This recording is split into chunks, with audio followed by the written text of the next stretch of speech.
इससे बेहतर था कि थोड़ा सा प्लान इस तरह करती, भाई 10 ओवरों में तो नहीं होना आपसे, तो थोड़ा मैच को लेके जाओ डीप, कोई लंबा खेलने की कोशिश करो बच्चों की तरह। और बाकी तो बाकी छोड़े बातें, कैच किस तरह के पकड़े हैं यार, that was so hilarious, at times embarrassing. I understand लड़कियां खेल रही हैं, लेकिन ये कोई तरीका है यार कैच करने का, एक के बाद दूसरा तीसरा चौथा, एक ओवर में दो दो तीन तीन कैच छूट रहे हैं। 8 कैच छोड़े, 8 कैच, और वो भी आसान वाले, कोई बहुत मुश्किल वाले नहीं।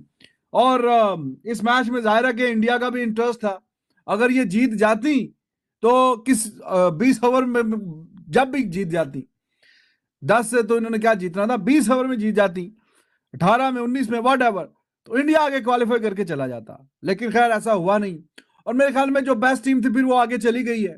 और जिस तरीके से इन्होंने मैच जीता है, इंडिया से भी जीता है और पाकिस्तान से भी बहुत वन साइडेड मैच जीता है, श्रीलंका से थोड़ा सा क्लोज हुआ है।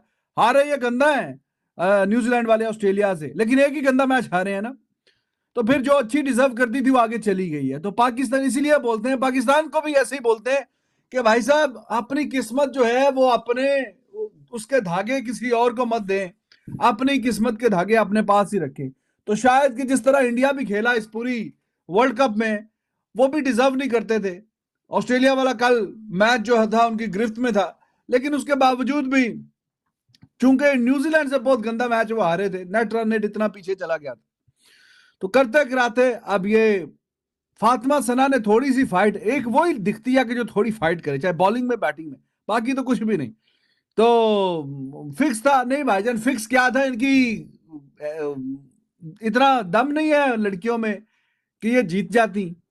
कोशिश भी इन्होंने जो थोड़ी बहुत की, अच्छा एग्जीक्यूट किया जा सकता था, ये शर्मिंदगी वाली जो हालत है ये ना होती। पाकिस्तान की वुमेन्स क्रिकेट को खत्म कर दें। जो टीम 111 नहीं चेस कर सकती, 56 के ऊपर ये लोग ऑल आउट हो गया। आप इससे अंदाजा लगाएं कि इन्होंने मस्ट विन गेम थी, ये सेमीफाइनल के अंदर क्वालिफाई कर सकते थे। इन्होंने 8 कैचेस छोड़ दी न्यूजीलैंड के, 8 कैचेस छोड़े, फिर भी न्यूजीलैंड ने सिर्फ और सिर्फ 111 का टारगेट दिया। अगर इन्होंने कैचेस पकड़े होते तो 60-70 के ऊपर आउट होती न्यूजीलैंड, लेकिन उसके बावजूद उनकी बैटिंग के पास चांस था। इनको चेस करना था 10.4 ओवर्स या 11.3 ओवर्स के अंदर टारगेट को उन्होंने चेस करना था, तो ये सेमीफाइनल में जा सकती थी। सेमीफाइनल छोड़ो, अगर ये मैच भी जीत जाती तो ये इज्जत के साथ आती कि इन्होंने न्यूजीलैंड और श्रीलंका को हराया था। इन्होंने क्या किया, इन्होंने पूरी कोशिश की किसी तरीके से इंडिया क्वालिफाई ना करे, इन्होंने पूरी जान लगा दी। साफ दिख रहा था ना, देखो यार याद करो जब 2022 का वर्ल्ड कप था, जब इंडिया साउथ अफ्रीका से हार रहा था, तो विराट कोहली कैच छोड़ा, रोहित शर्मा ने रन आउट मिस किया। हमने क्या बोला, इंडिया जानबूझ के कहता ना मैच हारा। 2019 का मैच था इंग्लैंड वर्सेस कहता है ना इंडिया का, हमने क्या कहा कि इंडिया जानबूझ के मैच हारा है। आज जब इंडिया पाकिस्तान पे डिपेंडेंट था, सबको छोड़ो, पहले तो आपके लिए जीतना जरूरी था कि आप खुद भी क्वालिफाई कर सकते थे। दूसरा ये था कि अगर आप इतने ओवर में चेज नहीं करते तो फिर इंडिया क्वालिफाई कर जाता अगर आप मैच जीतते। साफ दिख रहा था पाकिस्तानी टीम जो थी ना, इन्होंने देखा कि जिसको कहते हैं ना 111 हो गया, हम अपने लिए ट्राई करते हैं। इन्होंने बैटिंग ऑर्डर चेंज किया, लेकिन जैसे ये फेल हुए, इनकी जो 10.4 ओवर में टारगेट चेज करना था, 11 ओवर में पूरी की पूरी टीम आउट होगी। यार ऐसे कोई करता है? इनको क्या बेसिक बैटिंग करनी नहीं आती? इनको ये नहीं पता, जो इनके मैनेजमेंट में लोग बैठे उनको ये नहीं पता कि बैटिंग किस तरीके से करवानी है।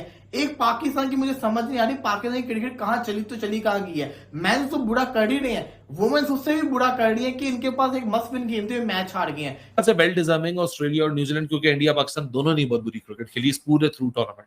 बिल्कुल अली, अपने मतलब देखें, पाकिस्तान से तो ये एक्सपेक्ट किया जा रहा था कि जी ग्रुप ऑफ डेथ है, ग्रुप ऑफ डेथ है, और ऐसा ग्रुप और वैसा ग्रुप, तो मुश्किलात तो पाकिस्तान टीम के लिए थी। बट एक स्ट्रेट फॉरवर्ड ये चीज लग रही थी कि शायद ऑस्ट्रेलिया और इंडिया वो दो टीम्स होंगी जो कि सेमीफाइनल में जाएंगी। इंडिया ने अपनी पार पे नहीं खेला, जो रेप्यूटेशन इंडियन प्लेयर्स की है, इंडियन प्लेयर्स ने उस रेप्यूटेशन और जो एक्सपोजर उन लड़कियों के पास है,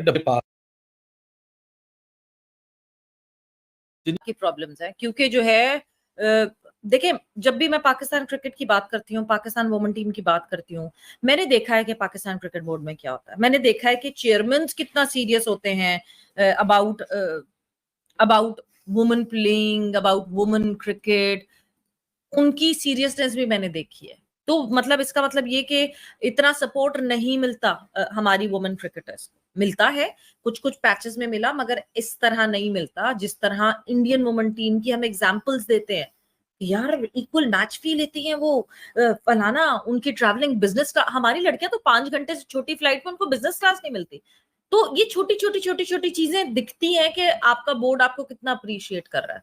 सो वो अपनी उस जो लेवल ऑफ इन्वेस्टमेंट जितनी पाकिस्तान वुमन पे हुई है and then level of investment जितनी इंडियन वुमन पे हुई है वो कई ज्यादा है। कंपैरिजन तो नहीं है, लेकिन दोनों ने, इंडिया ने तो उम्मीद ज्यादा ही दिल तोड़े अपने फैंस के, क्योंकि उनसे तो ऐसी उम्मीद नहीं थी जो पाकिस्तान से उम्मीद थी। हम सबको आज पहले ही पता था पाकिस्तान न्यूजीलैंड से जीती तो मिरेकल होगा, 10.4 ओवर में जीत गई तो डबल मिरेकल हो जाएगा।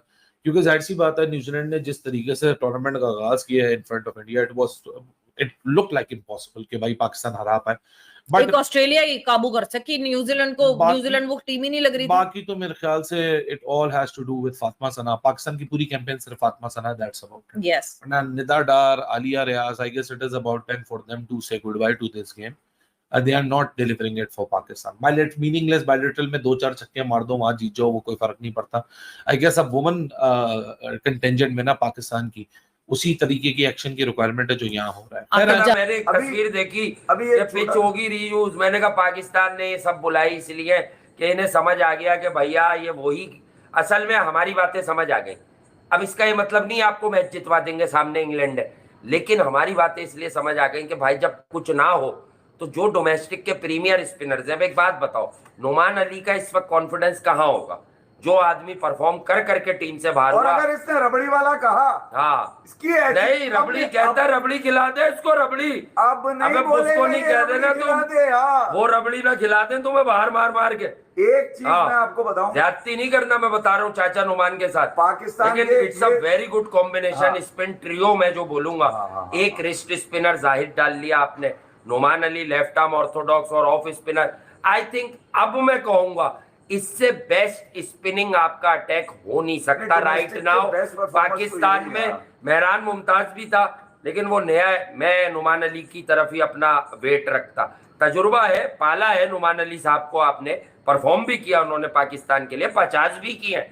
ये कुछ लोगों से 1.5 साल से 50 नहीं हो रहे, मैं बता रहा हूं, उस जवान ने 50 भी किए। मैन ऑफ द मैच लेके एक सीरीज में वो वेस्ट इंडीज पहुंचता है, मैं बता तो रहा हूं, आप उसे ड्रॉप करके यासिर शाह को अंदर खिलाते हो। मैं बता रहा हूँ नुमान, ना पेप्सी ना हैदराबाद, अब जो है ना तुमने परफॉर्म करना है, ना रबड़ी ना पान। ये रहा 3 व्हीलर, 400 कर लेंगे, 400 कर लेंगे, 400 कर लेंगे। वो भाई उसको नोटिस कर, मतलब उसको कारण बताओ, नोटिस, हाँ उसको भेज दिया है। वो 3 व्हीलर को कहा है, हाँ आओ जरा, आओ लाइन पे आओ, बताओ जरा कौन से चुरने काट रहे थे तेरे को। तो अब वो देखते हैं भाई बताएगा कि नहीं बताएगा, और बताएगा तो क्या बताएगा, वो यही लिखेगा नंबर 1 बैट्समैन है।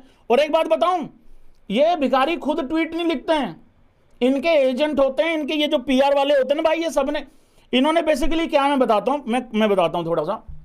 देखो होता क्या है, मान लो आप एक आप मान लो कोई चौकीदार आप हायर करो, ठीक है, सपोज करो वो लेगा आपसे, मान लो 20,000 रुपये लेता है, 15,000 रुपये लेता है, ठीक है।